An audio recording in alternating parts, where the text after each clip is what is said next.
border, coming together and saying enough is enough, protesting against all the attacks on Gaza and on Jerusalem.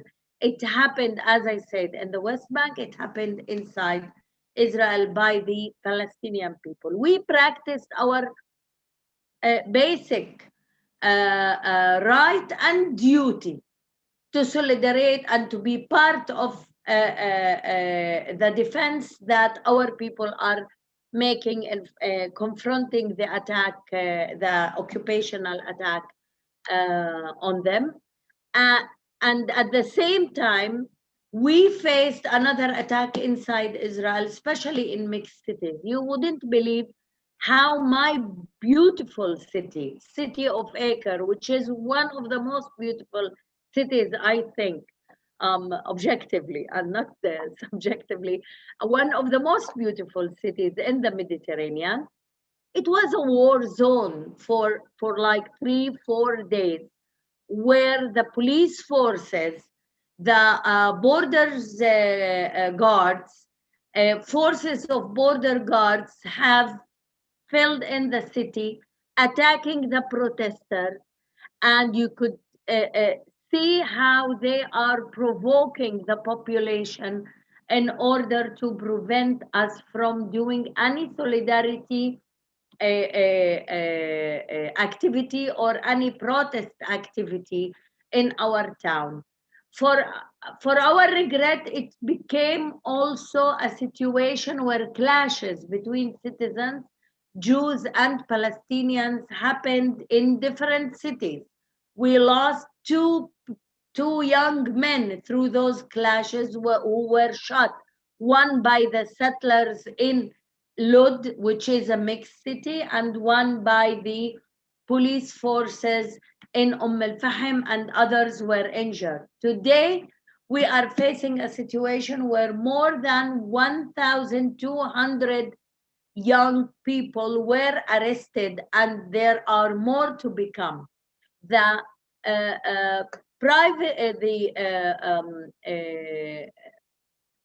secret services in Israel were directed to control the situation in different mixed cities, among them my city.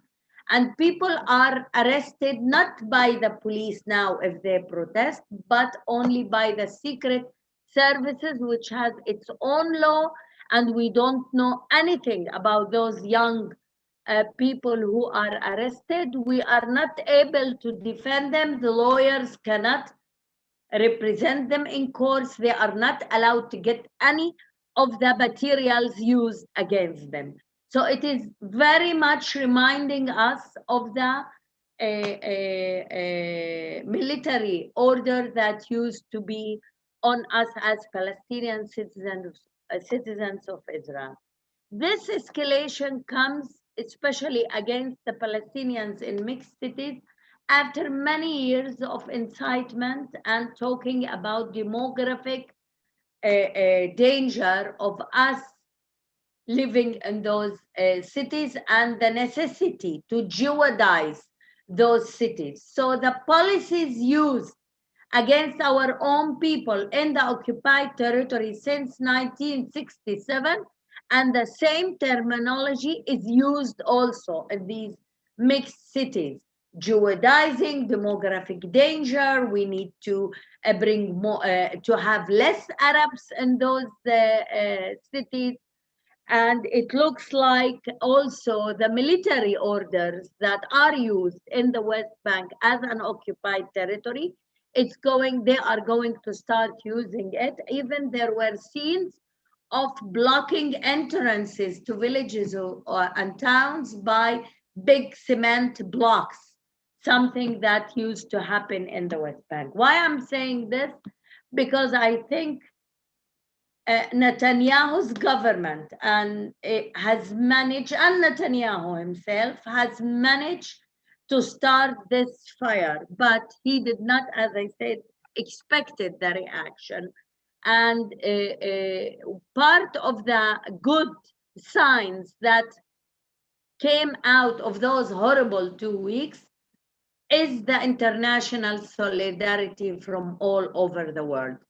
If the world in the last 2, 3, 4 years have forgotten the case, one of the most justful cases in the world is the Palestinian people's case, and their belonging to practice their right of self-determination.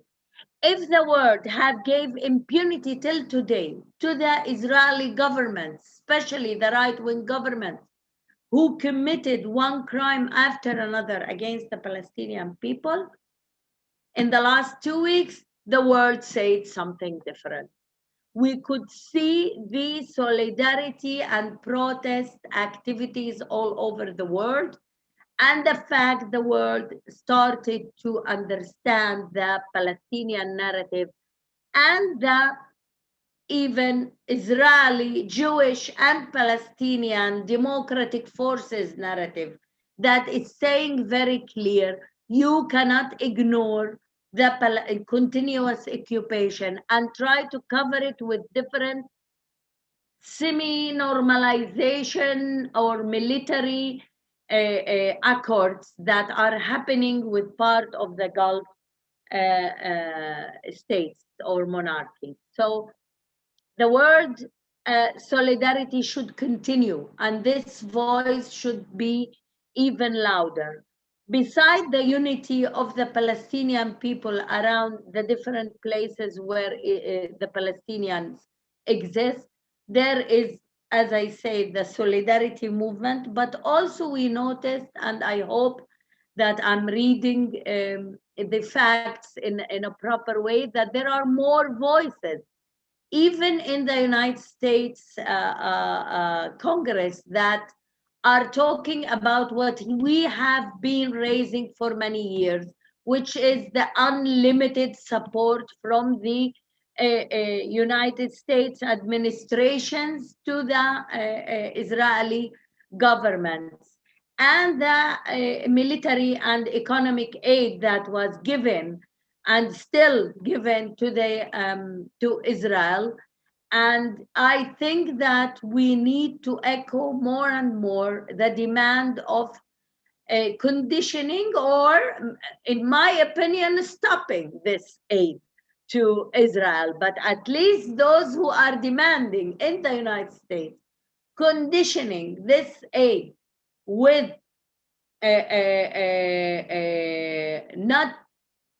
not using it for implementing crimes or human rights violations, these voices should become stronger, because any normal person understands that the American or the United States administration support and aid is used, particularly in committing war crimes and human rights violations. We are the third thing that came out of those 2 weeks is the revival of the protest and voices for peace, protest against occupation, and voices for peace, Jews and Arabs inside Israel. Yesterday, there was a demonstration, a big demonstration, thousands of Jews mainly, but also Arab participants. 1 week before, there was a 60,000 Palestinians who marched in Sakhnin town against the occupation. There are different places in the country where more voices are raised and protests are organized. We are planning a big demonstration on the 5th of June against the continuous occupation. For us, this is the time to bring to strengthen our voices and the voices who are against occupation. The political crisis inside Israel has been concentrating in the last 2 years around the issue of Netanyahu's corruption, but not mentioning Netanyahu's crimes.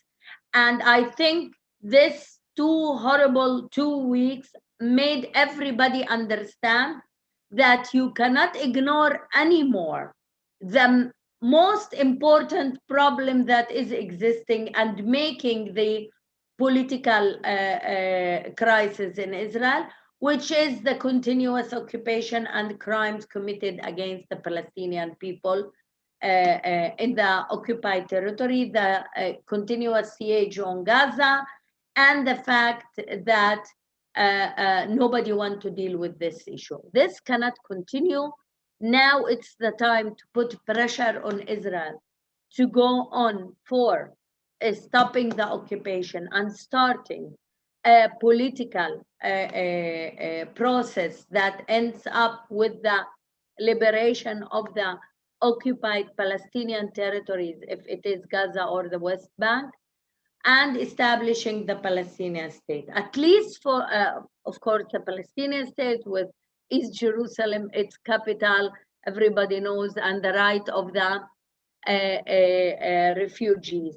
For us, this is the crucial struggle that we need to go through. Whoever thought that the Palestinian citizens of Israel or the Jewish democratic forces has neglected the main issue of continuous occupation, turn to understand that it is for us the main issue. There is no way to reach either democracy or end corruption or establish a proper regime in Israel as long there is occupation. No democracy under occupation.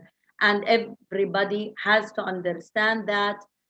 Here I want to say that we, although mourn every civilian who got killed in the last 2 weeks, but we understand that in order not to make their lives go for nothing, we should struggle more and more, enhance our struggle, and be with the international community to lead a real pressure to change the situation. Thank you very much. Thank you very much, Comrade Aida.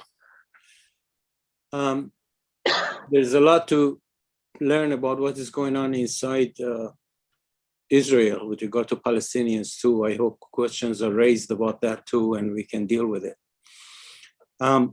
Next is my dear comrade Aqel Taqz. Aqel is the coordinator of the Palestinian Committee, Palestinian Peace and Solidarity Committee, and he is also the regional coordinator of the World Peace Council for the Middle East. Aqel, you correct me, Aqel, sorry. Aqel is also a medical doctor, so probably you can have questions with regard to what is going on and what Israel's government is doing with regard to COVID to Palestinians and the whole vaccination and everything. So, Aqel, please. Thank you, Bahman. Thank also to Comrade Aida for all details she told us. I would like first to thank U.S. Peace Council and the World Peace Council for firm position of solidarity with our just struggle, with the just struggle of Palestinian people. The title of the meeting today is Occupation and Peace. I believe that during 73 years of existence of Israeli state, Israel wanted occupation and peace. Palestinians want peace, but without occupation, and Israel was trying all these years to have peace, to achieve peace, but not with Palestinians, because Israel knows very well that occupation and peace cannot go together. Israel created some kind of peace with Egypt 40 years ago, with Jordan also decades ago, but peace is not existing in the Middle East because of the occupation and the continuous occupation of Palestinian land and ignoring the rights of Palestinian people. And because of that, really, peace and occupation cannot go together. From its establishment, Israel was creating wars. Before became an official state, Israeli organizations, gangs committed crimes against Palestinians under the British colonial. And after, when Israel was established, the first war, 1948, also ended with a lot of crimes against Palestinian people. Comrade Aida knows better than me how much villages attacked and people killed by Israeli then army and before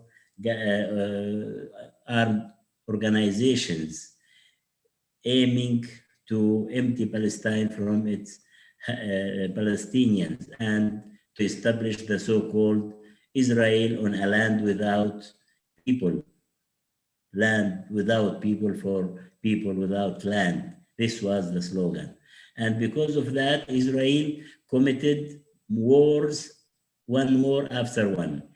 To 1956, Israel with France and Britain started a war against Egypt and occupied Gaza. 1967, Israel started a war, occupied the rest of Palestine. We cannot forget that according to the UN resolution to divide Palestine, it was supposed the Palestinian state to have around 48% of Palestine geographically, but 1948, only 22% remained for the Palestinian state, which was supposed to be established, but it didn't. Palestinian state until now is not existing. 1967, Israel occupied the rest of Palestine. From 1967 until now, the whole territory of Palestine is under Israeli occupation. Israel committed crimes against Palestinians, not only inside Palestine, but also in neighboring countries. They attacked Jordan, 68, they attacked Lebanon many times. 1982, they invaded Lebanon until Beirut, and they surrounded Beirut for 80 days, forcing the PLO forces to leave Lebanon. And Palestinians, from the first beginning, started their resistance against occupation. The first big popular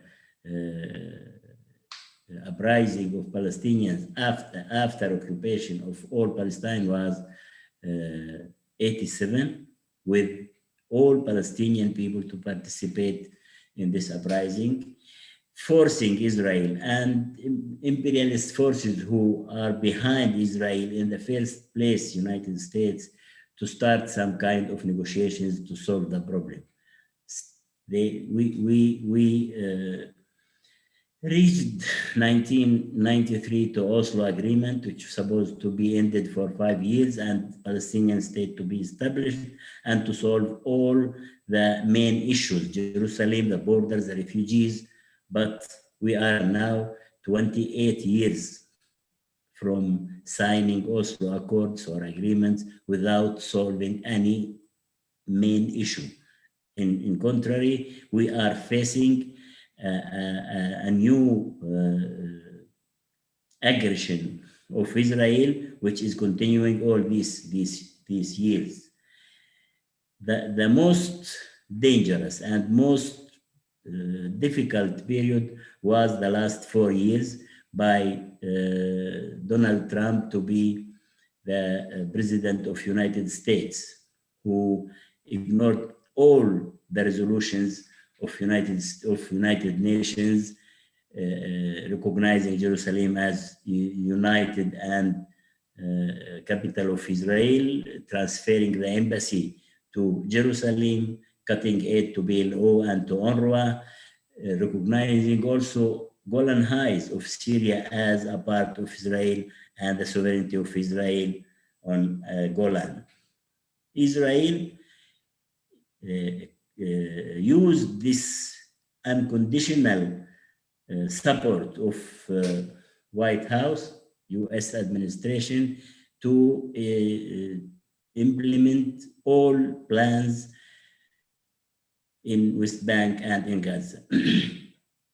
In the last 15 years, there was 4 wars by Israel against Gaza, with thousands of people to be killed, thousands of people to be injured, tens of thousands of houses to be destroyed, and Palestinians in Gaza to be under siege for all these years.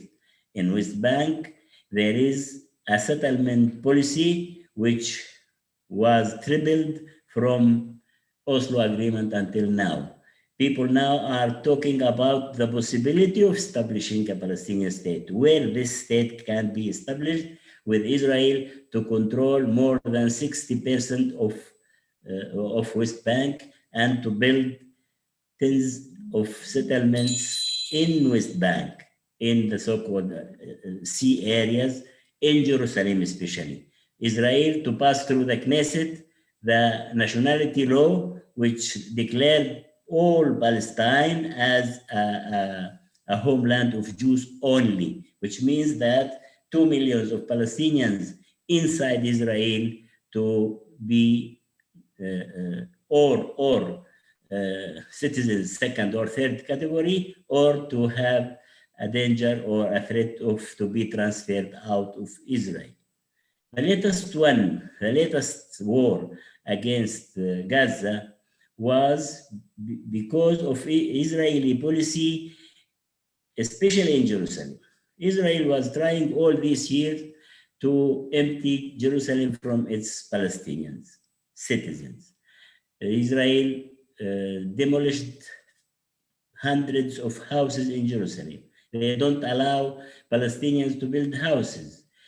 Palestinians from Jerusalem always are forced to go out of Jerusalem to find where to stay. And because of this policy, Israel is continuing to evict Palestinians from houses and to give these houses to settlements. And the latest one in Sheikh Jarrah, where Israel was trying to evict 28 families from this neighborhood in Jerusalem and to give these houses to settlements.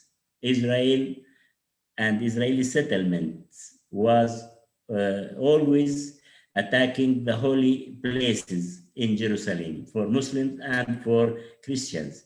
They are in daily pace attacking Al-Aqsa Mosque with the coverage of Israeli police and Israeli forces. And because of that, the situation in West Bank, in Jerusalem especially, was very, very dangerous, and the conflict started with Israel to attack Gaza. As you said, more than 270 people to be killed in Gaza. More than 66 of them are children, 30 and more women. In West Bank, in the demonstrations and uprisings against Israeli forces in solidarity with Gaza, more than 30 people were killed in West Bank. And the situation is not calming down. There is still a danger of conflicts. And the latest agreement of ceasefire, the so-called ceasefire, until now is without any details that some efforts can be started to solve the main issue, which is the occupation. All of us know that without ending the Israeli occupation to Palestinian land, without giving the Palestinians the possibility to decide for future, for self-determination, for establishing a Palestinian state within the borders of June 4, 67, with East Jerusalem as its capital, to solve the problem of refugees according to the UN Resolution 194, any peace in the Middle East cannot be exist. And because of that, there is no hope that with only some mediations and some pressure to stop bombing or to stop the violence between Gaza and Israel, or between Israel and Gaza, or to stop bombing Gaza is peace. There is peace without the solution of the core issue, which is the Palestinian issue. We believe that the last attack on Gaza has also, beside all these dramatic and tragic results, as Comrade Aida said, there was also some positive things. It is the first time during the last 30 years from Oslo Agreement until now to see that all Palestinians in all places are united. They were united and are still united against this aggression, demanding the rights of Palestinian people, which is very, very, very positive. And we hope that this situation will force also the leadership of Palestine to unite their efforts for the future of Palestinian people.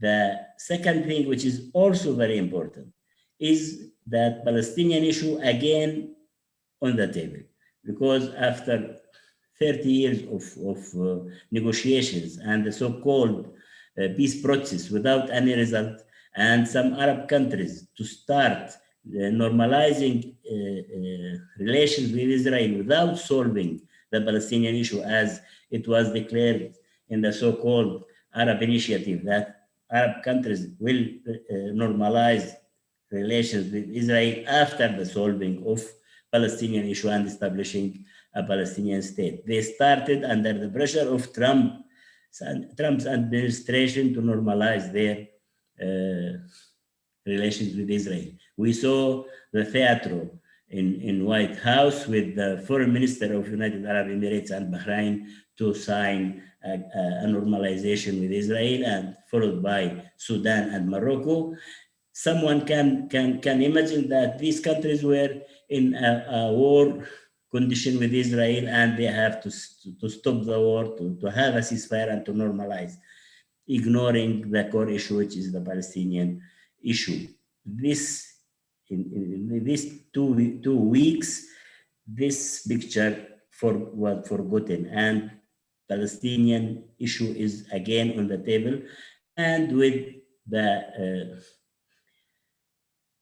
demonstrations all over the world to express solidarity with Palestinian people showed that all peace-loving people, all free people, democratic people in the world didn't forget that there is unjust situation and occupation which is continuing for a long time must be ended. We believe that to have peace in Middle East, Palestinian state must be established, occupation must be ended, and Palestinian refugees must have their right to return as on the basis of the UN resolutions and the international law, to put pressure on Israel to stop this violation of international law, of human rights, to behave as a country above all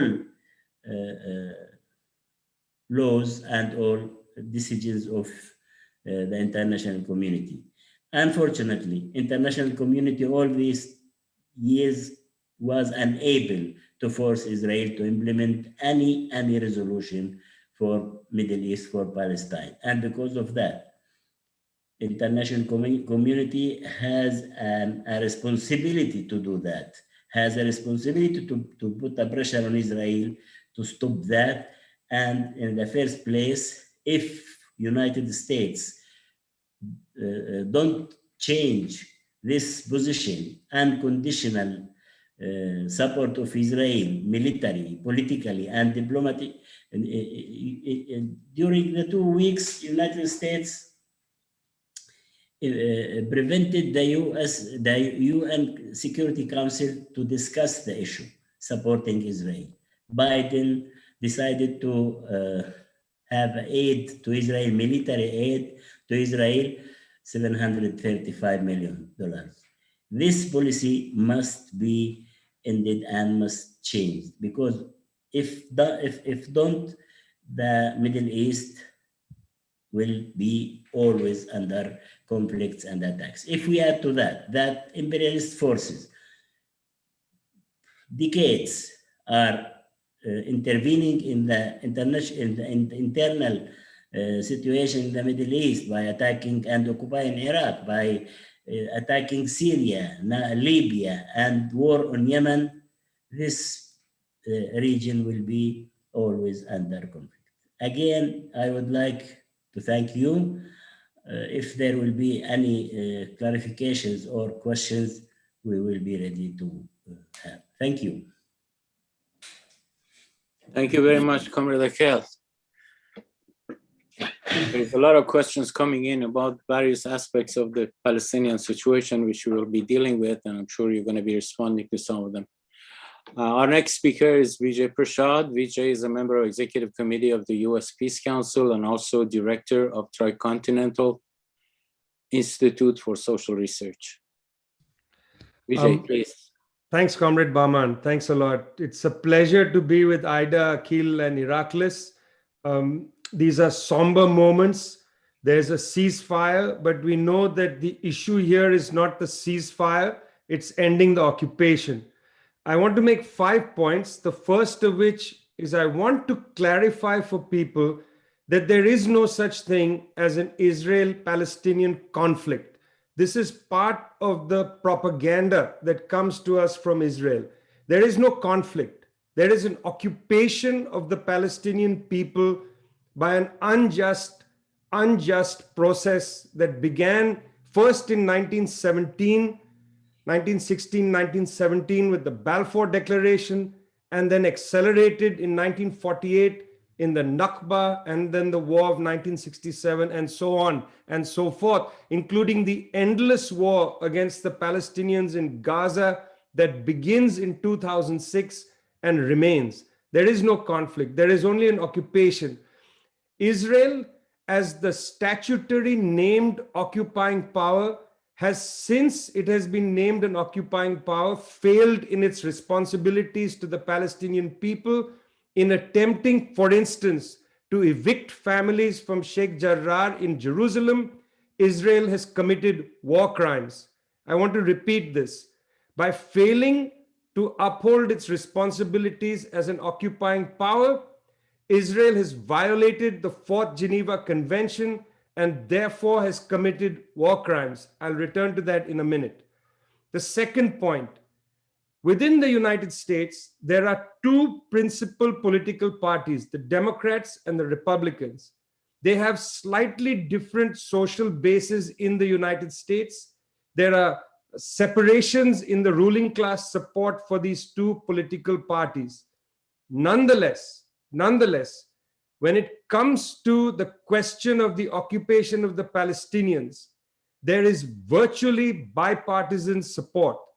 For example, when Israel prosecuted the horrendous bombing against Gaza, against the people, the Palestinian people in Gaza in 2014, when Israel prosecuted that bombing, it was during the Obama administration, and the Obama administration did nothing to prevent that bombing. They sent John Kerry, Secretary of State, to carry his suitcase across the Gulf Arab states, but it was an unserious attempt. They continued to use the false language of the right to self-defense. An occupying power, please bear this in mind, an occupying power by international law has no right to self-defense. It only has a responsibility to protect the people under its charge, because it is a formal occupation. When Biden's spokesperson, Ned Price, says Israel has the right to self-defense, that is an erroneous use of language. Israel is the occupying power. It has no right to self-defense. It has only a responsibility toward the people that it is occupying. This is a very false narrative, which both the Biden and the Obama, and in the middle, the Trump administration continued to prolong. Now, we know that Biden repeatedly refused to allow the United Nations Security Council to either discuss a resolution or to have a consensus statement, even calling for a ceasefire. Even calling for a ceasefire, not even to criticize Israel. The Biden administration blocked this.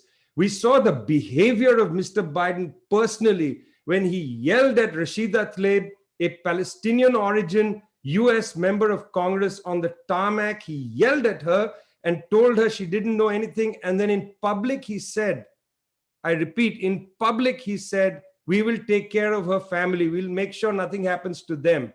As if a representative of the United States government, Palestinian origin, is merely concerned about her own family. She is concerned about the occupation, and the current resident in the White House seemingly has no concern for the occupation, merely condescendingly said, we shall take care of her family. Point number two, on the question of the occupation of the Palestinians, minor differences between the Republicans and the Democrats. Point number three, the politics of the so-called deal of the century made by Trump. It's very important to remember that these deals for so-called normalization with Israel are about arms deals, and they are about the horrendous oligarchic repressive policies of the governments that normalize.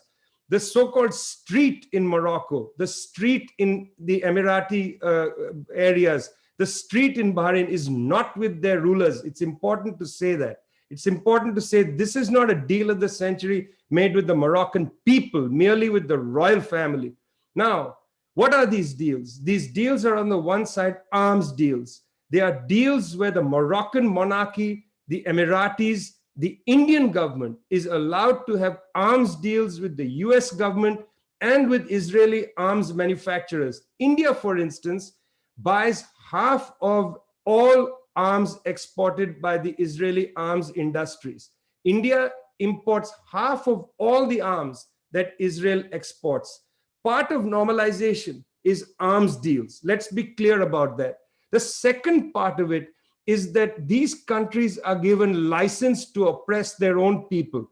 In the case of Morocco, part of the deal was the United States illegally allowed for the so-called legitimization of Morocco's occupation of Western Sahara. Secondly, by continuing the arms agreements with the UAE, the Emiratis, this gave license to the Emiratis to conduct their illegal war against Yemen.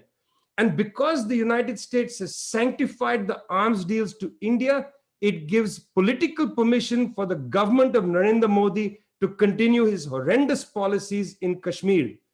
The deal of the century has got not only to do with Israel, it's important to bear this in mind, but it throws the Sahrawi people, it throws the Yemeni people, it throws the Kashmiris and other under the bus. This is not just the Palestinians who are being victimized by these deals, but also the Sahrawis. Let's not forget that, a people occupied by the monarchy of Morocco. Now, point number 4. Just before this particular horrendous bombing and before the attempt to commit a war crime in Sheikh Jarrah, Human Rights Watch released a report that said that Israel has crossed a threshold and is now an apartheid country. This is very significant. We all know the intimacy between Human Rights Watch, an organization based in New York City, and the US State Department. The very fact that Human Rights Watch takes this view is of considerable importance. But please pause for a minute. Please be cautious what Human Rights Watch is saying. If you read the document carefully, Human Rights Watch talks about 2 forms of apartheid, but not the third. Not the third, very important, not the third.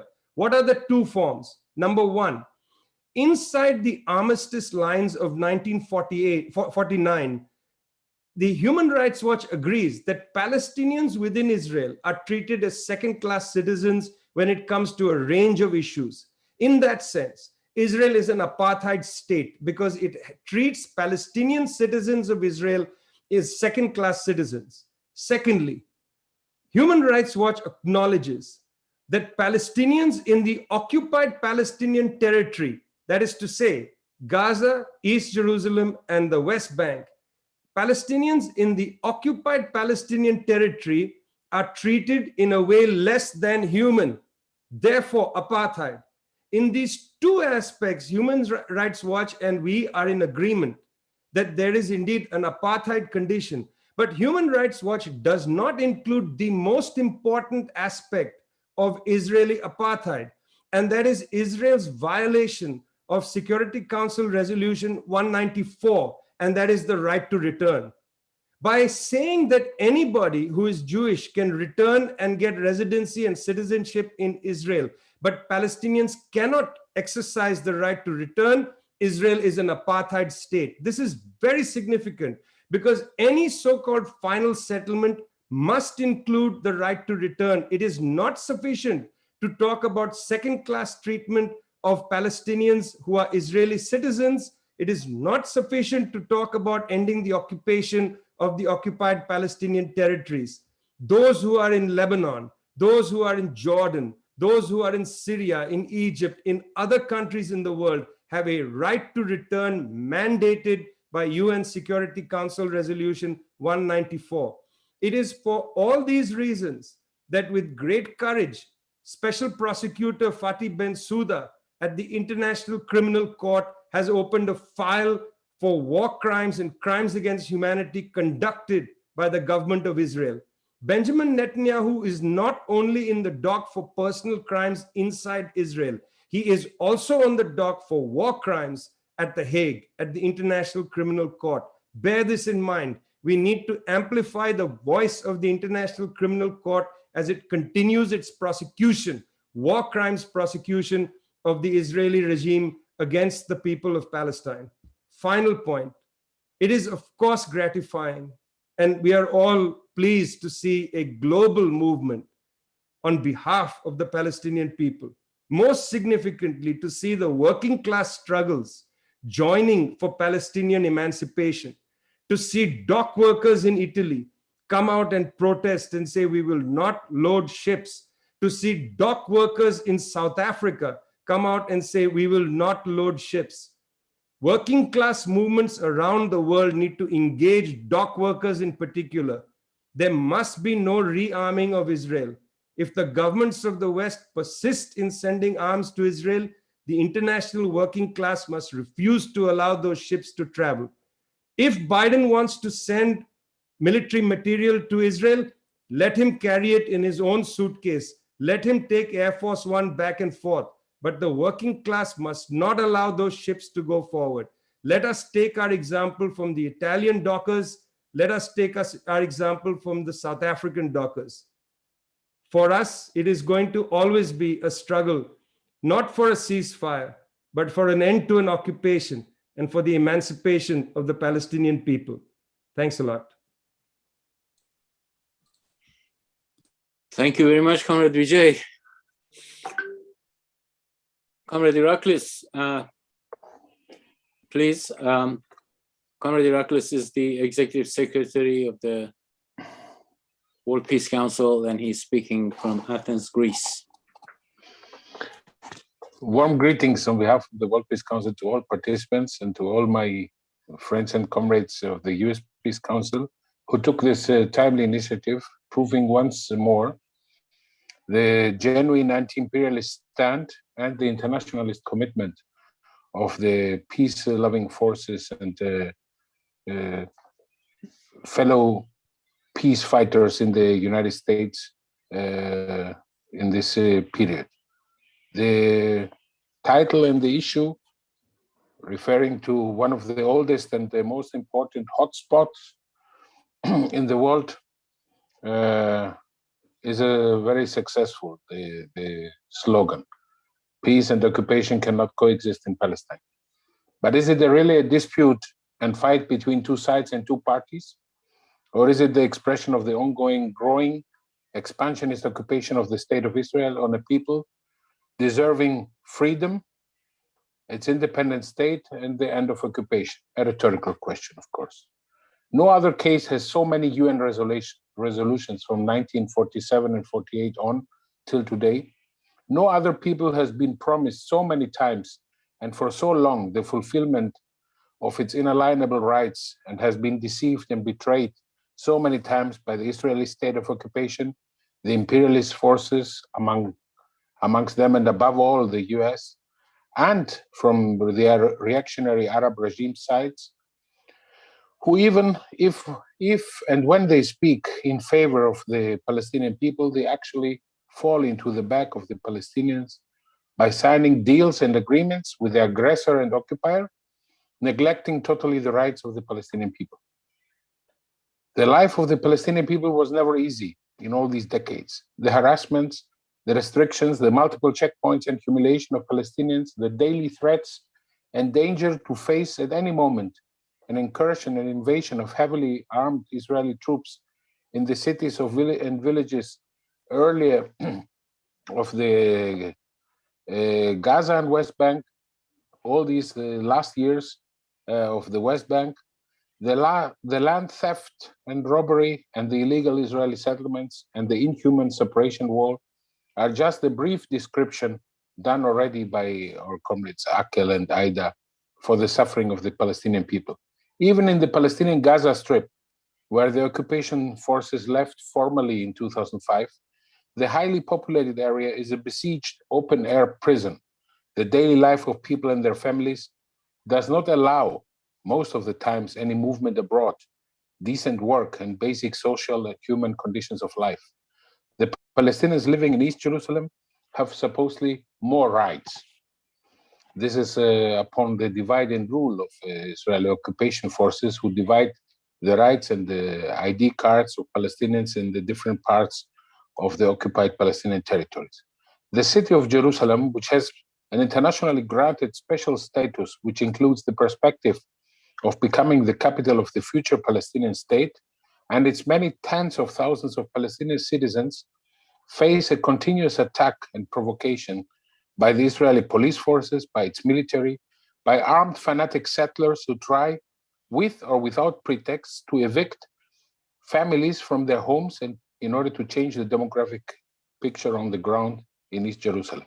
Such attacks occurred also 2 weeks ago in East Jerusalem, as described by our first speaker, our comrade Aida, with violent attacks on Palestinian families, which triggered the protests and reaction of Palestinians in all the territories of the occupied Palestine.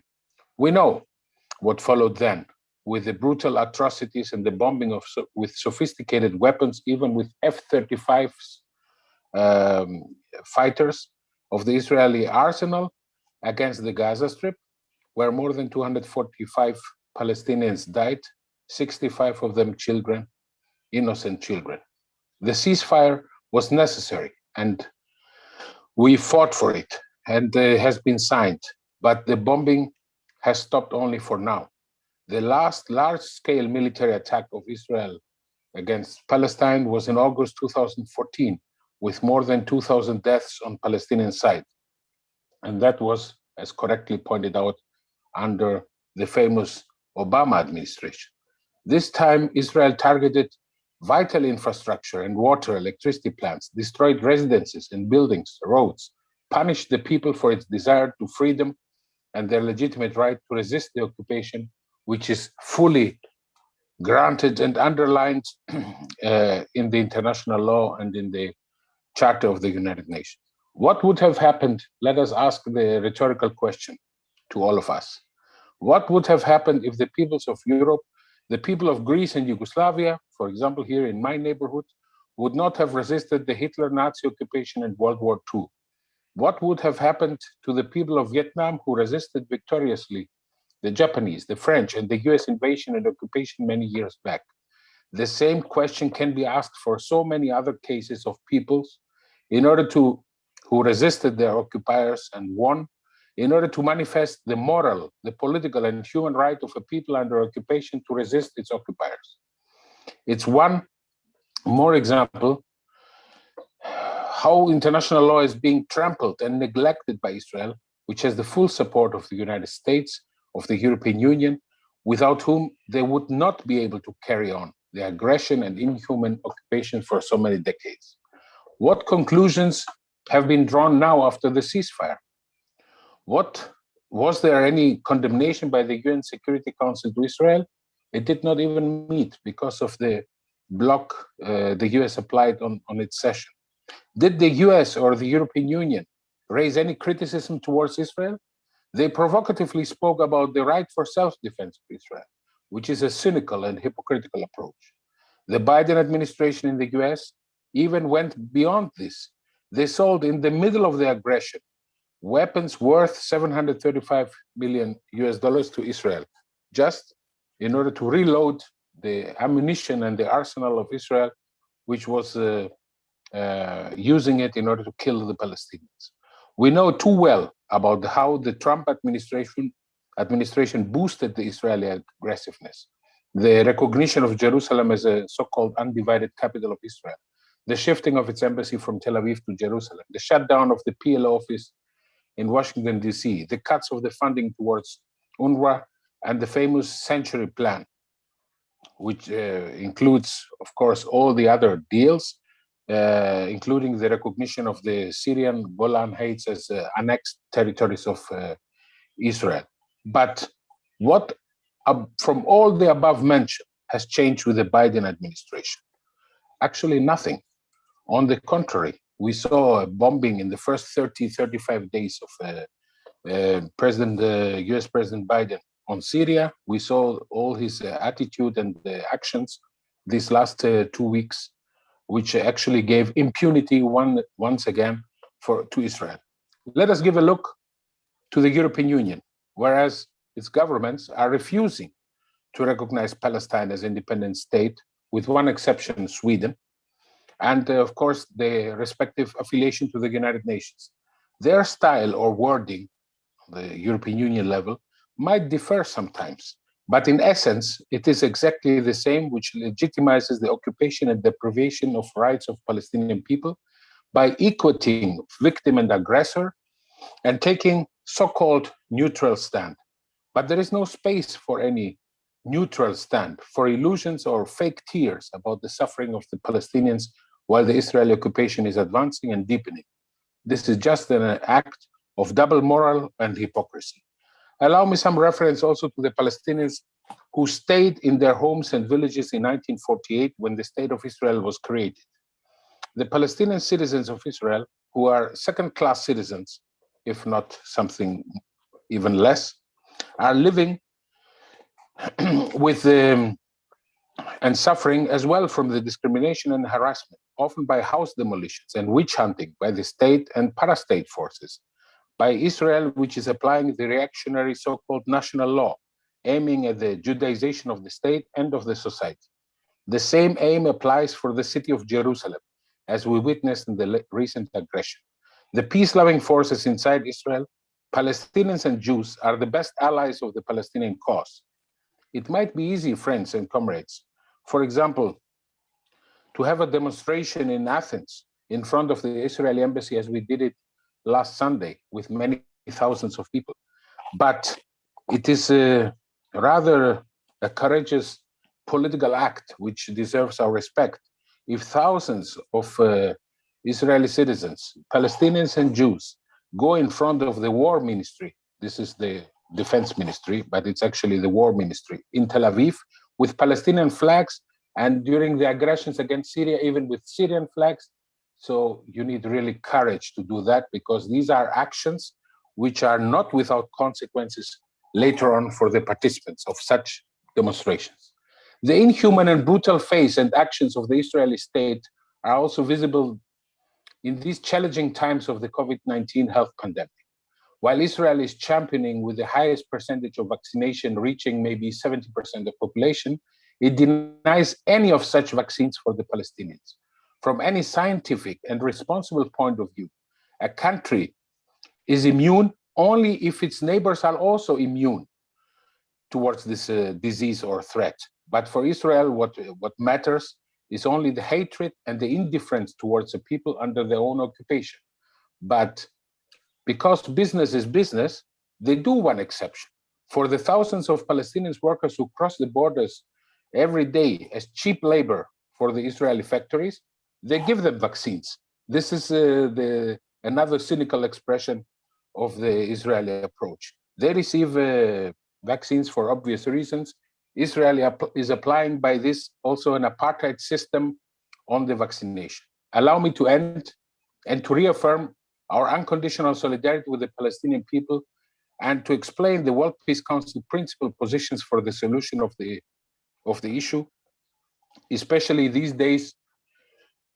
In the last 2 weeks, worldwide, all our member organizations went on massive demonstrations, not only through online Zoom conferences, but in-person meetings, massive demonstrations in many capitals, in many cities of the world. The right for self-determination, the right of the Palestinians to have their independent, viable, and sovereign state with the end of the occupation in the Gaza Strip, in the West Bank, and East Jerusalem is, of course, precondition. There cannot be any peace without the end of occupation. The Palestinian people and the PLO have made serious compromises and concessions all these years. The Oslo Agreement of 1993, as such, was never honored by Israel, only used for winning time and applying new schemes of expansion of settlements, land theft, further deterioration of living conditions of the Palestinians. The Israeli state, its political establishment, would like to see the whole area of ancient Palestine as their Jewish state, to expel and evict step by step the Palestinians from their land and homes, to make life unbearable so that Palestinians will leave and abandon their homes, to become refugees, as millions have done before after the Nakba of 1948 and after the 6 Days War in 1967. The idea is to give, for example, a possible recognition to a Palestinian state in the Gaza Strip is a dirty game, which is also aiming at the fragmentation and division of people and land. This is what actually the recent Israeli aggression did not achieve, to divide the Palestinian people.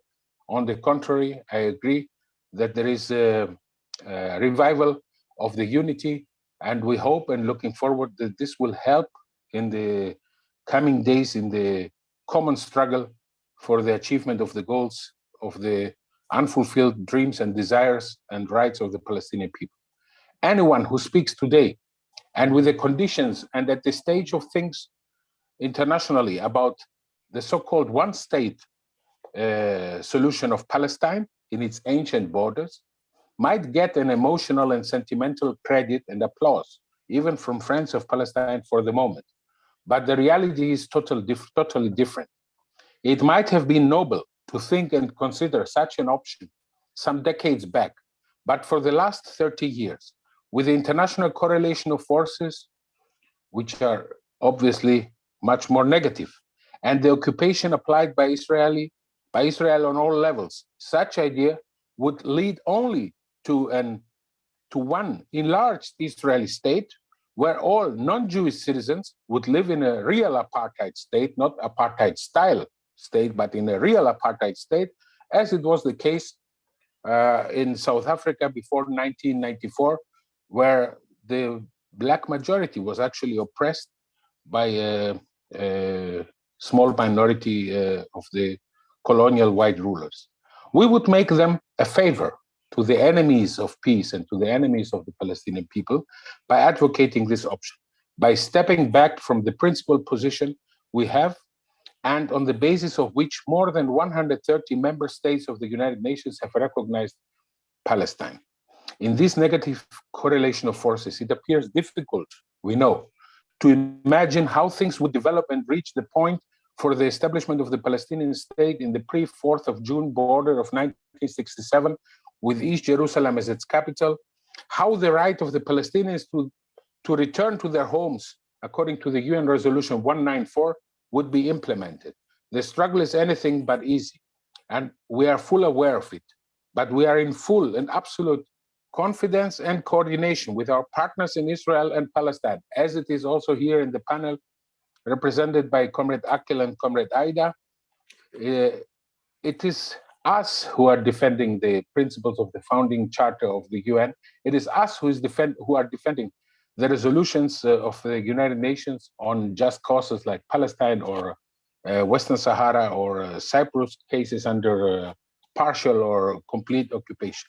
As World Peace Council, we take very seriously into account the contradictions and the difficulties, but we cannot accept to hand over all what, so to say, in inverted commas, all what we have achieved, all what has been achieved. The goal of achieving an independent state of Palestine has to unite and rally forces on social and political level, also on countries and states level, so that we can exercise maximum pressure on our governments and ultimately on Israel. The injustice and the occupation cannot last forever. The rights of the Palestinian people and the will of the overwhelming majority of the peoples of the world will prevail and succeed. Thank you.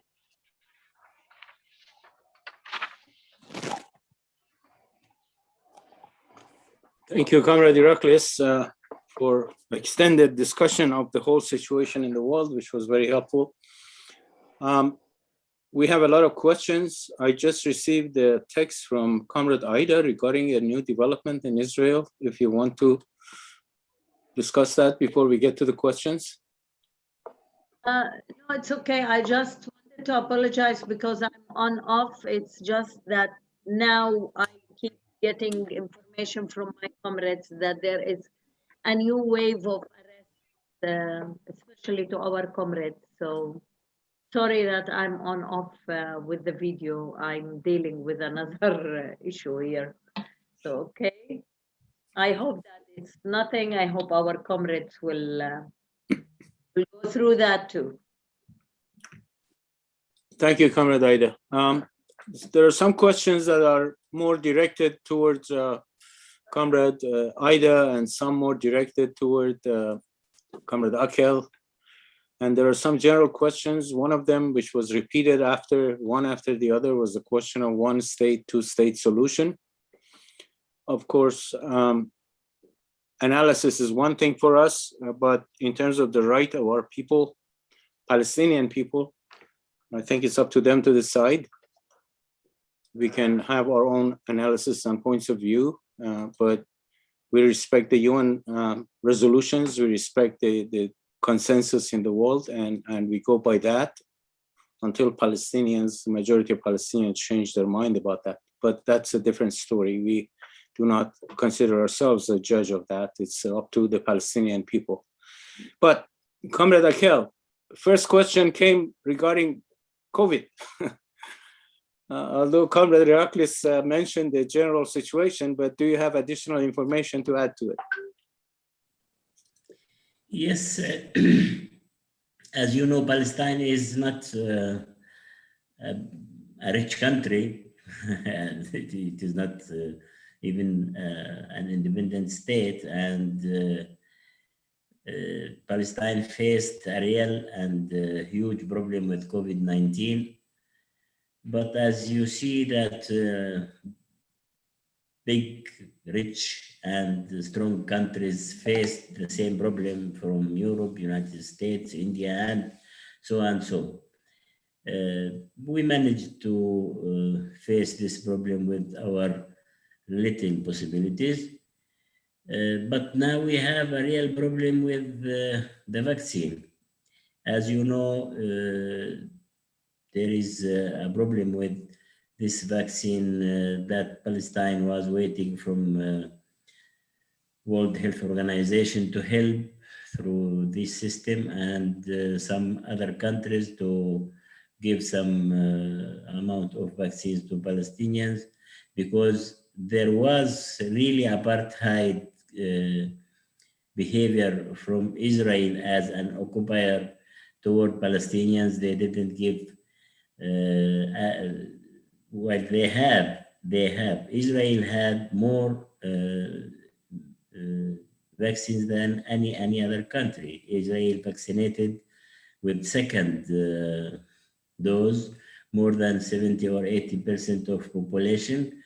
There was excess from vaccines, and Israel was giving these vaccines to some countries to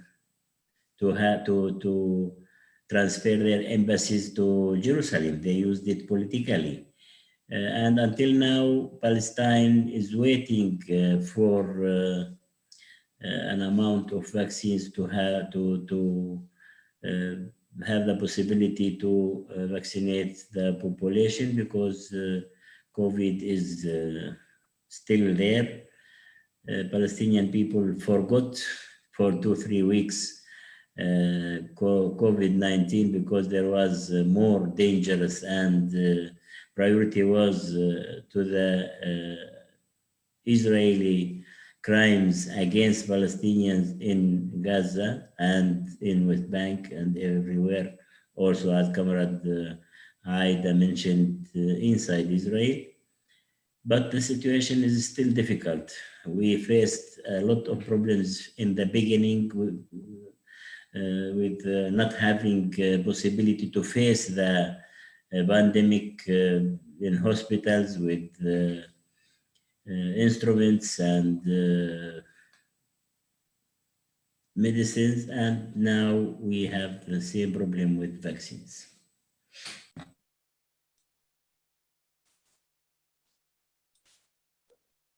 Thank you, Comrade Aqel. This next two questions are for Comrade Aida.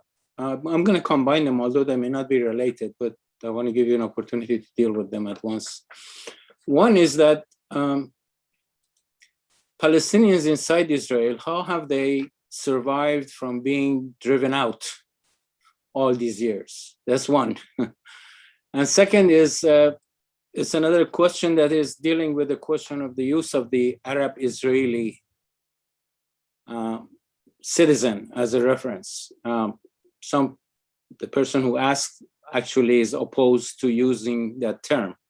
So if you want to deal with that also, that would be great. Thank you, Bahman, and thank the ones who addressed the question. Well, first of all, I also don't agree to identifying us as Israeli Arabs. We are not the Arabs of anybody, and we are not a special kind of Arab that Israel is trying to develop separately from all the Arabs in the world. We are Palestinians, citizens of Israel. That's how we usually identify ourselves. If you listen carefully to my intervention, I kept saying Palestinians, citizens of Israel, or Palestinians in the borders of 1948.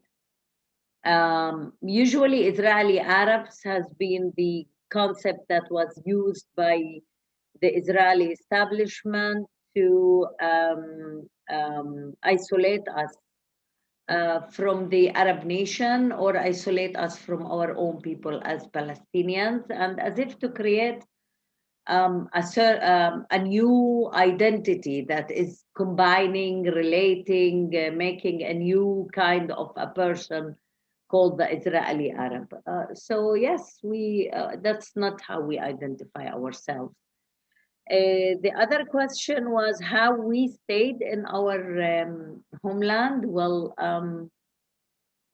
I think by resistance. I mean, it's an everyday resistance. It's a civil resistance. It's a resistance of people who are related to their homeland and have the right to stay in their homeland, has been very careful in leading our struggles over the years by doing a combination between our civil rights and the national rights and our rights as a minority, indigenous minority. We've been, I'm really, really sorry. I have to get this phone call from that chief of police about our comrades, if you don't mind. Sorry. Okay? Sorry. No problem, comrade. We can ask you, you can continue when you come back. One more question is about the relationship of the United States. I think this everybody can intervene in this one. The US is not sending aid to Israel. It is paying for services rendered, and not only in the Middle East. I hope there is time for the speakers to give examples of how Israel is providing client services to US imperialism more broadly around the world. Does anybody want to answer that? I can add to this. As you remember, 2006, there was an attack of Israeli attack on Lebanon, and Condoleezza Rice then said that this is the pain to have the birth of the new Middle East. This was a war from the side of Israel to serve US plans for new Middle East, for greater Middle East. That was planned then. And because of that, we believe that all wars in the region, and not only, the existence of Israel as a state in this region, when it was established, it's to serve the interests of imperialist countries, especially in this very important area where the oil is, and now the gas is, and now there is a new rule of Israel against China and against the belt, which is China going to.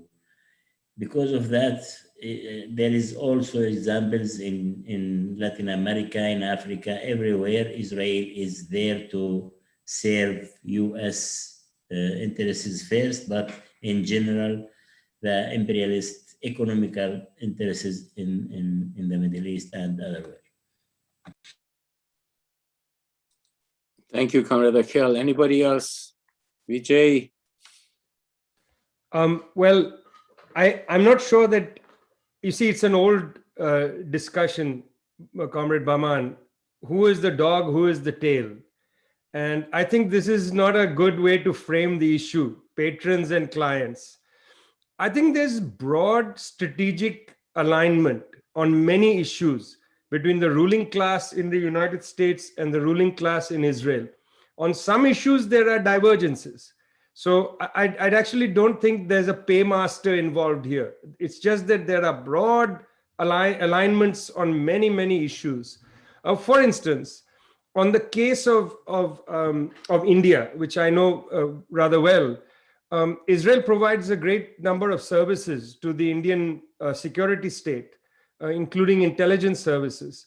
This has been proven in India's large military presence in Kashmir. This is on the table. We know this. It's on the record. But it's not necessarily being done at the advice of the United States. It's just that the United States does not either at least in public, it does not push it along, nor does it stop it.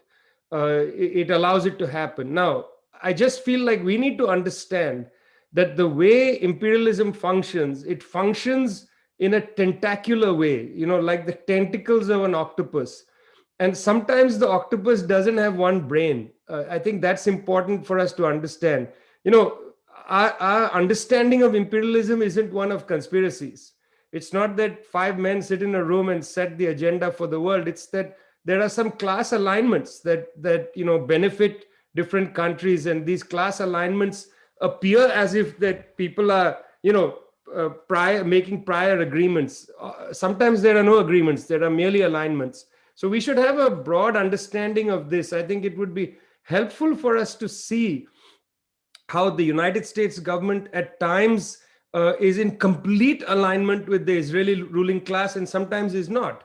It's not a question of temperament. That's what I'm trying to say. It's not that this president has a different temperament than that president. It's a matter of what are their interests, and sometimes it is in the interest to see Israel go and clobber a neighboring country. For instance, when Israel went in and tried to smash Hezbollah in 2006, as Comrade Aqel said, and was defeated by Hezbollah in that war, it was in that case in alignment with US policy. On the other hand, when Israel, Britain, and France went to war over the Suez Canal, it was not in alignment with US policy, and the United States took offense at that particular adventure. So we've got to have a flexible set of understandings of class and their alignments. So I don't generally like to think of Israel as a client state of anybody, or or Netanyahu as a sort of mad dog, with rabies running around biting people. It's not a question of Netanyahu's temperament, frankly. Netanyahu is the perfect embodiment of the Israeli ruling class. Look at Benny Gantz. Benny Gantz ran in the election against Netanyahu. Okay, Benny Gantz ran as the moderate liberal candidate against Benjamin Netanyahu. During this bombing, this horrendous bombing of the Palestinians in Gaza, as the defense minister, what did Benny Gantz say? Benny Gantz said, we will not stop this bombing until there is complete quiet in Gaza. Complete quiet, that's genocidal language. What's the difference between Benny Gantz and Benjamin Netanyahu? So there's an error, I think, in personalizing some of these issues. There is an error as well as trying to find, a sort of dog and tail kind of analysis. We come at this understanding these issues in terms of imperialism and the class dynamics that are often aligned and not always aligned within the imperialist bloc. Thank you very much, Vijay. Anybody else? Aida, Iraklis, anybody wants to also comment? No? Okay. This is again a question of relationship between Israel and the United States. It says, amid the rubble, Palestinians in Gaza have found unexploded missiles with writing indicating these bombs were manufactured in the United States. The use of American-made weaponry in Israel's latest assault on Gaza is renewing discussion on the US foreign assistance for Israel and the US complicity in the Israeli state violence. What is your comments on that? Somebody?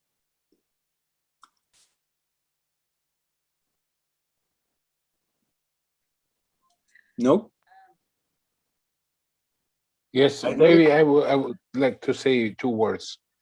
In addition, and I agree with what Aida has said and Vijay has explained, I'm of the same opinion in general.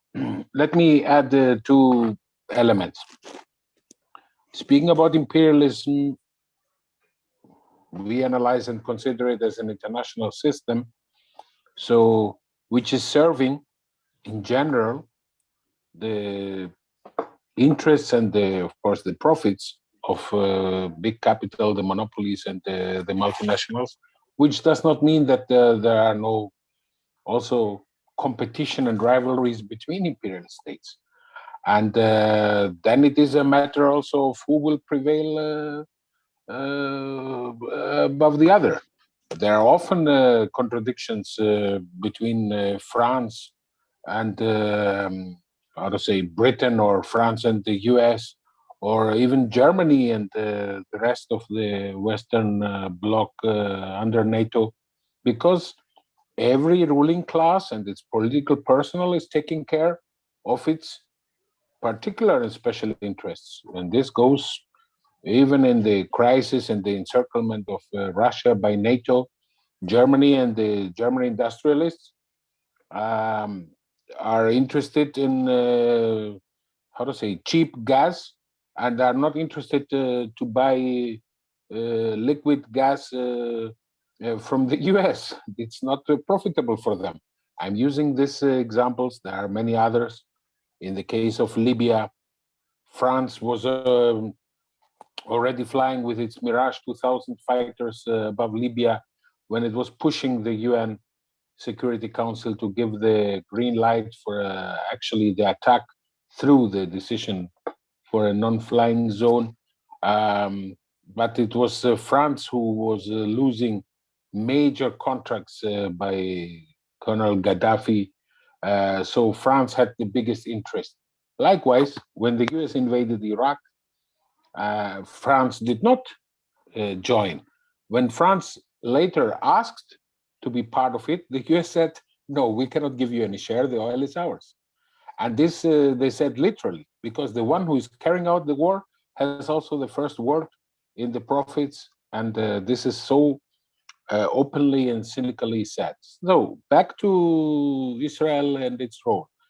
Israel is often pushing for more or for its own approach on the things. Israel is openly, since many years, advocating and proposing to attack Iran. So far, its major allies, even in the US and of course in the European Union and in NATO, did not agree on that. Israel was planning, was thinking, its defense minister and the cabinet, including Benjamin Netanyahu, to invade the Gaza Strip even with tanks, an open invasion which would not have hundreds of deaths, but thousands of deaths, like in 2014.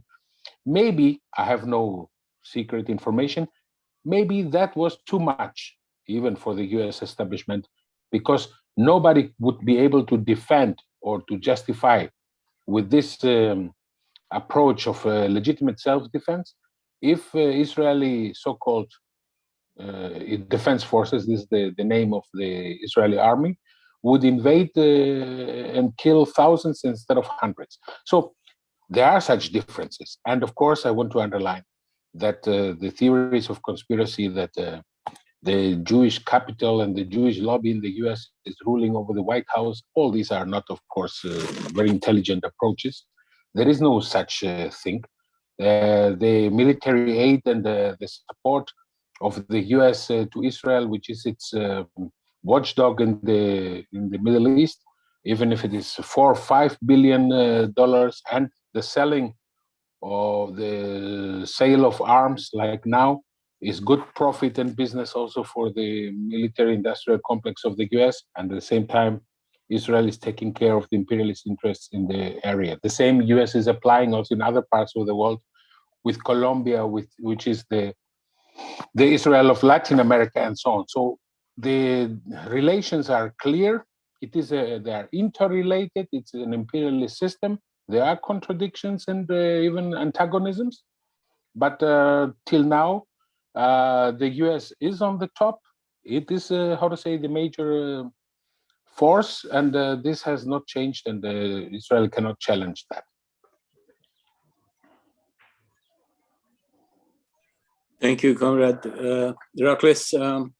One question again, back to questions of Palestine, about Palestine, but the thing is, maybe everybody can also answer, but I will address it to Comrade Aqel first. They're asking, how do the majority of Palestinian people feel about Hamas and their role in the present conflict? And a follow-up question from somebody else says, has labeling Hamas as a terrorist organization been helpful to support the Israeli cause across the world? Probably the second is more general, but Comrade Aqel. We believe that Hamas is a part of Palestinian political system. Hamas in the election of 2006 won the majority and created a government in Palestine, in the Palestinian Authority. And now also Hamas, after this conflict and after this resistance to the Israeli attack on Gaza, gained popularity. Now, majority of Palestinians are proud with the resistance. And if I can connect this with one other question about the one-state solution or the two-state solution, which is on the table. During the last 30 years of negotiations without any result, and with the international community to be unable to force Israel to implement any resolution and to end this issue with establishing a Palestinian state, which was the basis of the solution acceptable from the international community, and officially until now, it is the official position of the Palestinian leadership. No change about that. That Palestinian leadership is talking about negotiations and solution on the basis of the two-state solution and establishing the Palestinian state within the borders of June 4th, 1967, and with the right, with East Jerusalem as capital and the right of refugees to return. This is still there, but I can tell you that this solution, taking in consideration the situation internationally and the enabling of international community to save this solution, and the position of United States to support Israel and to recognize Jerusalem, all that making this two-state solution to lose ground, especially after the rise of this enthusiasm that resistance is having a victory against Israel, and Israel is unable to do that. Israel is an apartheid state, all that. And I think that there is a danger that the majority of Palestinian people in the future, if the situation will continue like that and people don't see that there is a real hope that some solution can be established, that the two-state solution, and of course with Israel to annex more and more land and to build settlements in the Palestinian land and to build more settlements in East Jerusalem, to build the wall and making the possibility of establishing a Palestinian state equal zero. There is, if the simple people say where this state will be established, there is no place. The situation is very, very difficult and very dangerous. And if we go to one state solution, it is a dream to be democratic with equal rights for all citizens and so, which is a good thing that some of our friends out of Palestine and inside Palestine are dreaming. If there will be in these conditions now, if there will be a one state solution, it will be an apartheid state with Palestinians inside Israel to be second category, and Palestinians in West Bank will be isolated in cantons with as third or fourth category. This will be without changing the correlations of powers, without having a pressure on Israel, without changing real change in the policy of big countries. If Security Council couldn't meet for two weeks to have a discussion about the aggression on Gaza, how this international community and the Security Council and the United Nations will deal with such very, very important and dangerous issue. Thank you.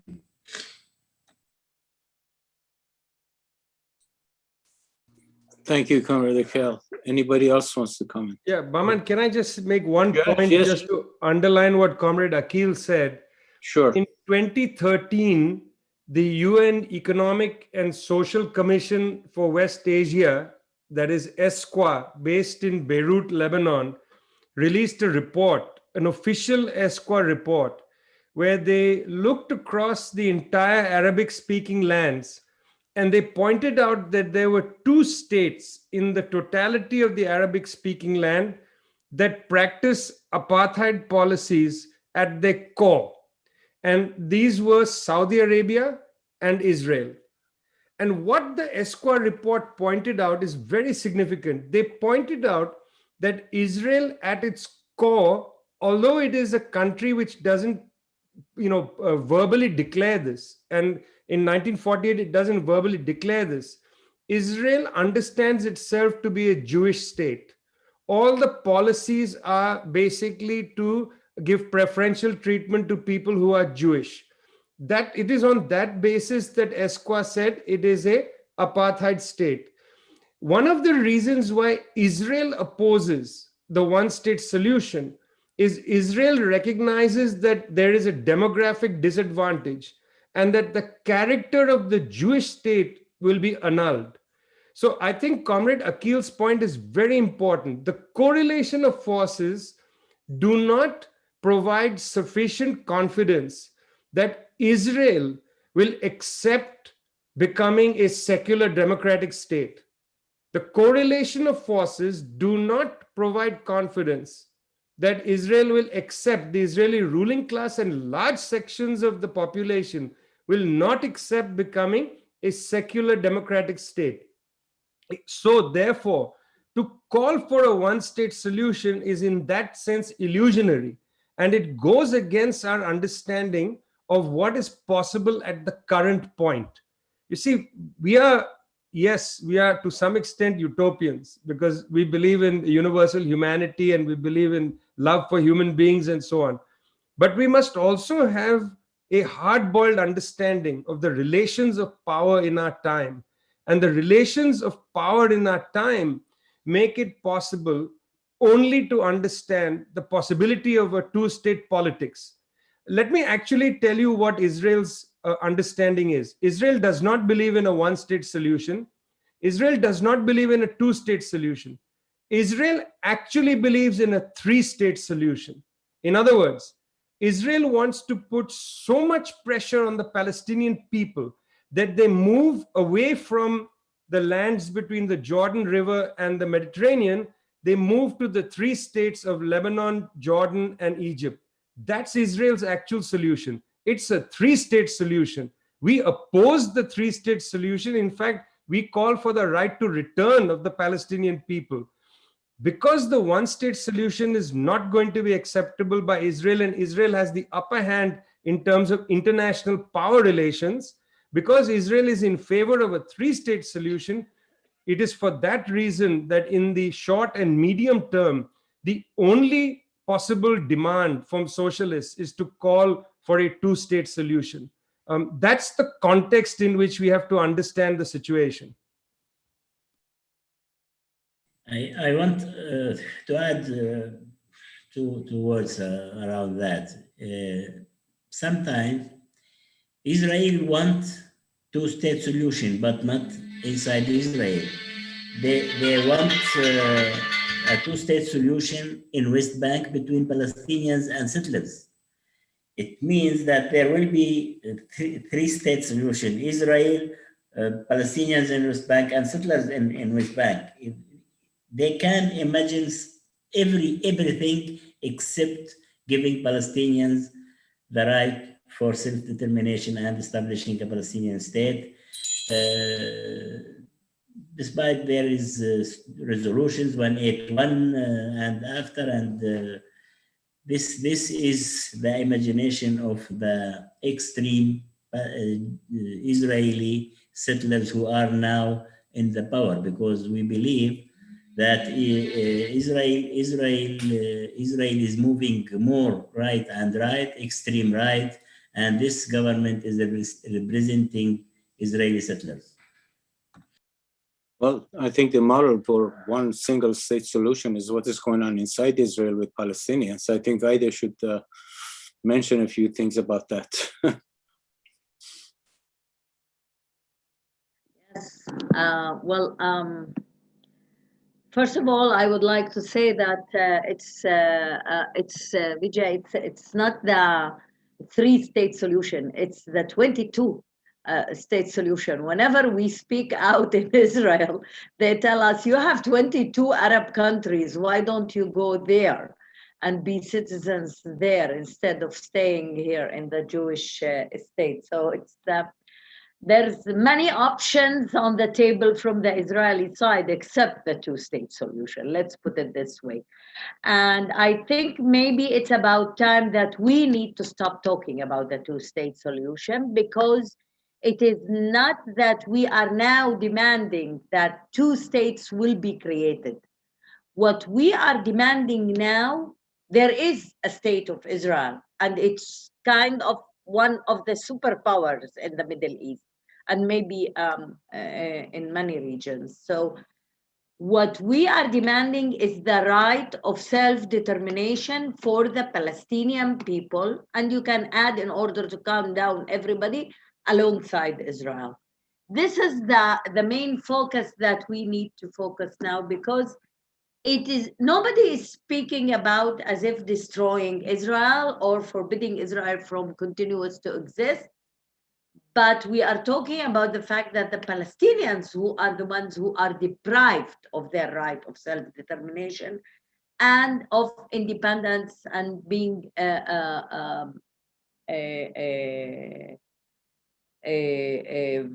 liberated from occupation. I think those who are talking about a one-state solution are living in a denial, because the one-state solution is existing. They are not talking about one-state solution. They are talking about a civil movement to change the identity of that one state. This identity that is today an apartheid regime that is built over supremacy of the Jews in Israel. They want the whole liberation Palestinian movement or the struggle of the Palestinian people to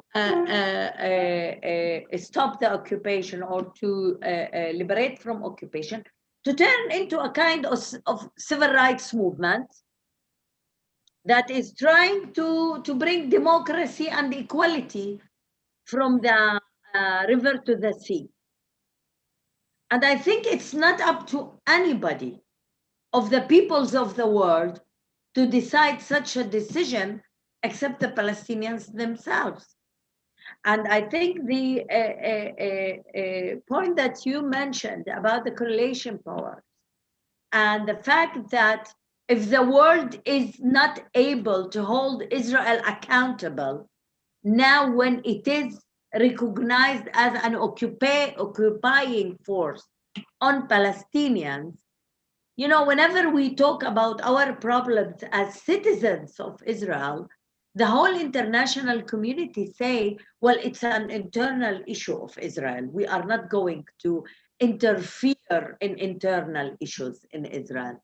So if it's going to be like this in the future, at least now there are basic international law that support the intervention of the international community of what is going on under the Israeli occupation in the occupied territories, saying that Israel is violating the international law and the international.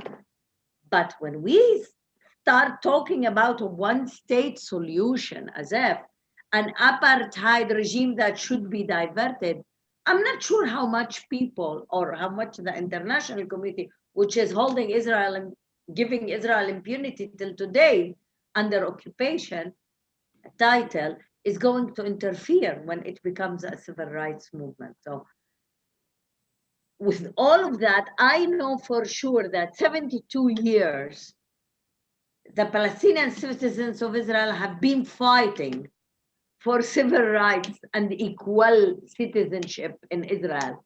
And we are faced by more and more obstacles because of the shift that is happening in the ruling class in Israel, which is becoming more and more a kind of a religious, ultra right-wing, and even fascist groups who are ruling.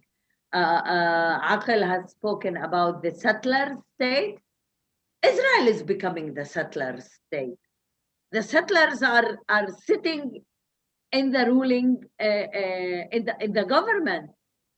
And the fascists this election were adopted by Mr. Netanyahu and brought to the Knesset in order to become ministers. So with this kind of deterioration, with this kind of political correlation inside Israel and in the international arena, we cannot ask the Palestinians, quit your right of self-determination and you will gain a chance to start a struggle for civil rights. I think it's absolutely not comprehensive. The problem if raising the issue, you know, the one state solution is coming back into discourse not as a choice made by the Palestinians, but because of lack of hope and feeling that the two-state solution is disappearing. And okay, let's deal with the situation. If Israel is continuing to build up the great Israel land state, then let's from within as if change it. I'm saying this, whoever saying that because of the circumstances is admitting that Zionism and imperialism have won the war against the Palestinians, and now we are starting as if to normalize with the occupation, to normalize with the war crimes. This is what some of the Gulf monarchies have done, and I don't think that the Palestinians want to do the same thing. Thank you, Comrade Aida. Very profound. In essence, this solution, to me at least, is nothing but escaping from reality forward and ignoring everything that is at work here.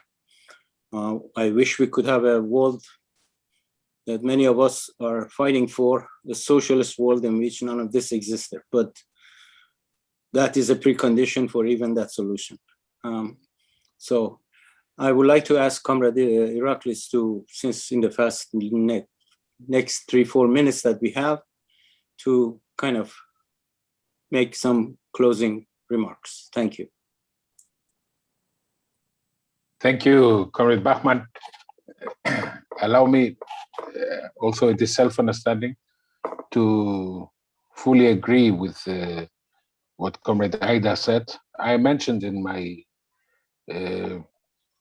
intervention that what the World Peace Council stands for is in full accordance and coordination with our brothers and sisters, with our friends in Palestine, with the Palestinians inside the occupied territories and the Palestinians in Israel, but also with the peace-loving anti-imperialist forces, which are not Palestinians, although they are not so many, but they are likewise our allies and the best allies of the Palestinians. We cannot go neither by frustration because of the negative correlation of forces, nor by wishful thinking when it is hard politics and we have to stay focused in our struggle. The injustice cannot prevail forever. The imperialism and its allies appear almighty and powerful. They are not invincible. The real superpower, if I'm allowed to say, is the people's struggle and the united will of the peoples, which are by vast, overwhelming majority in the societies in the world on the side of the Palestinian cause for the inalienable rights, for the rights for self-determination. The recent weeks have shown the growing feeling, sentiments of solidarity, of political solidarity with this cause. It is a combined struggle, also on other fronts of the rights of the peoples, whether it is in Latin America with the socialist Cuba, or the threats against the sovereignty and the rights of Venezuela, or the rights in the Middle East of the Syrian people, or any other just cause, and this is what the World Peace Council stands for more than 70 years now. So my hope, but also expression of commitment of the World Peace Council family in more than 90 countries of the world, is that this issue, the Palestinian cause, has never been forgotten by us. It is in high priority, and it shall be in high priority. And we are looking forward on the next possible moment when the pandemic conditions will be overcome and allow to organize as World Peace Council after many years again, a World Peace Council mission in solidarity with the Palestinian people in order to show and to prove, not necessarily as a fact finding, we know the facts, but also in order to document the facts on the ground of the injustice, of the suffering, of the occupation, the ongoing occupation against the Palestinian people. So once more, congratulations to the US Peace Council for this timely initiative. I have to underline that because, as I said earlier about the forces who fight against imperialism and for peace in Israel, it is likewise important to have such a partner as the US Peace Council in the belly of the beast, in the first imperialist state and power in the United States. Warm and militant peace greetings to all of you. Thank you, Comrade Iraklis. I would like to thank everybody for participating, those who attended, and our speakers, especially from the two speakers from Israel and Palestine, who in these difficult conditions, which I know, and as we saw with Aida, constant phones coming in and emergency situations and all that. So we thank you for really taking time to participate in this. It was a very illuminating and educational for me personally, and I'm sure for a lot of people. I also want to apologize to our YouTube viewers due to technical issues. There was a delay in live streaming, and you may have missed the first few minutes of the event. So I apologize for that and hope we can avoid the next time. Thank you very much, everybody, and thank you for participating. Thank you.